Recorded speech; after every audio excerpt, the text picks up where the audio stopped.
Hey, it's Chris from Motorcycling Kiwi Style. Thanks for tuning in, and today I'm going to have a crack at doing the Suzuki Bandit headlight. Now this is a bit of an issue that they do come up with. I'll show you what I mean. The headlight's actually quite a cool design in the fact that it's got two projector beams. It's got a high beam and a low beam on either side. Now the problem with it is that Suzuki didn't really do it that awesomely. If you can see here, it looks quite cloudy, and what it is, apparently it's a vibration from inside the plastics and it makes a cloud around where the lens is. I'll show you what I mean. I'll put the headlight on. Straight away you can see just how cloudy it is, especially from the front. It's probably quite hard to get a gauge on it from this camera. As you can see, the right one's actually a lot better than the left one. So what a lot of people do is they just take out their headlight bulbs, put in a bit of a glass cleaning type brush, that sort of thing, just try and get all the inside of the actual lens clean. But then I've been also told that you're best just to take the whole thing apart, put a heat gun around here, split the plastic apart from the lens, and then just completely dismantle it and give it a really decent clean, which is what I'm going to do. I mean, I've already got half the job done now with the fairing off. The whole headlight unit itself is actually quite straightforward to do. It's just got a couple of bolts in there, then just unplug the headlight bulbs.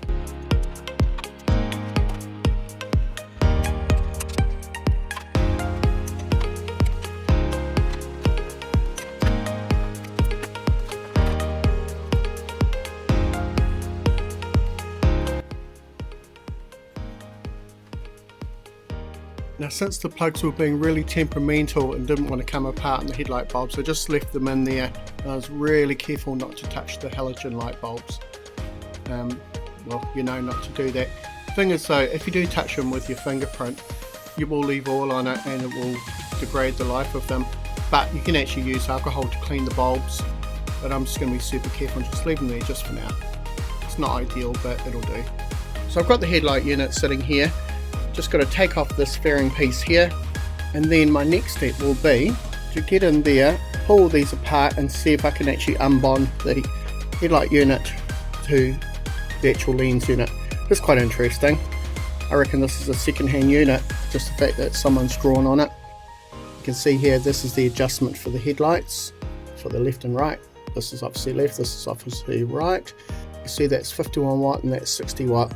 So make sure that they both go on correctly and don't interchange it, but from what I believe they're not really that interchangeable. So yeah, I'll have a crack at it, literally.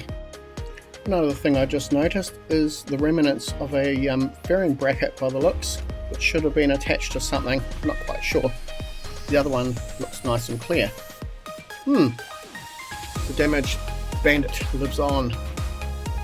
I also decided to take out the bulbs and put them back into the housing because I got a little bit nervous with them just hanging underneath the instrument binnacle. Bit of a wiring mess under there, that's going to be a bit of fun.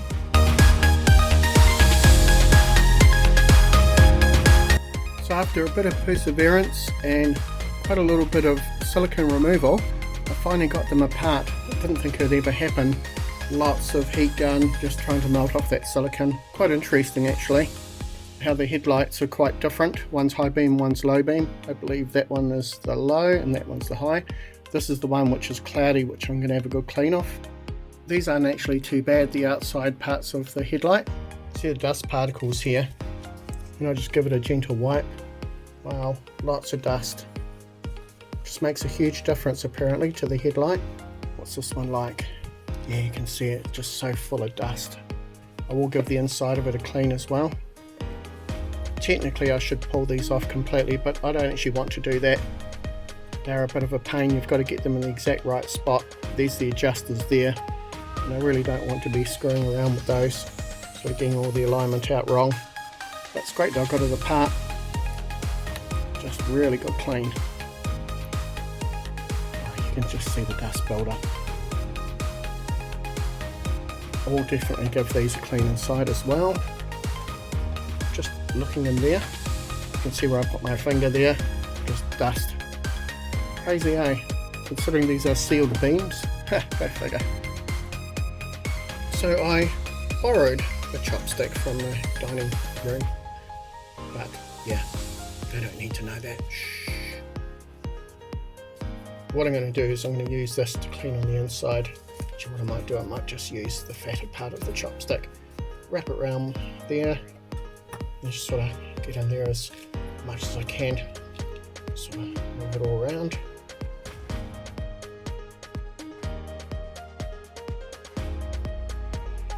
One thing I thought I might do, come up with an idea, I might just sort of blow a bit of compressed air through it. Whoa, look at that. Wow.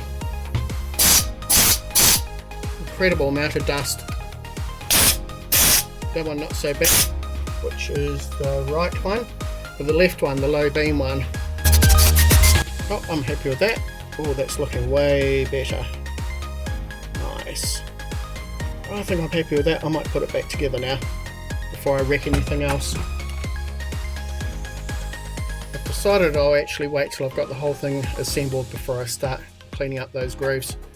So what I'm going to do now is heat up all this silicone and see if there's enough actually there to put the headlight together. I'm thinking there may not be, but I don't know until I give it a go.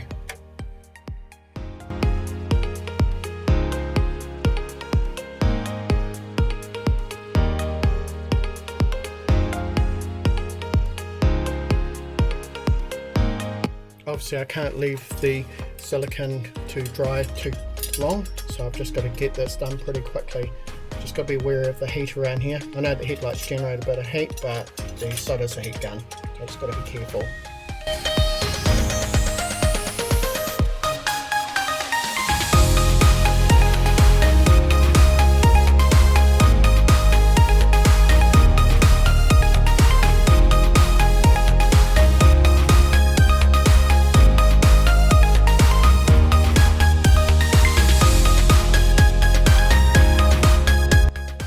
Not very pretty, that's for sure. Jeez. Anyway, I'm going to run a whole bunch of silicone all the way around here, just sort of tidy it up a little bit. But it's all finished.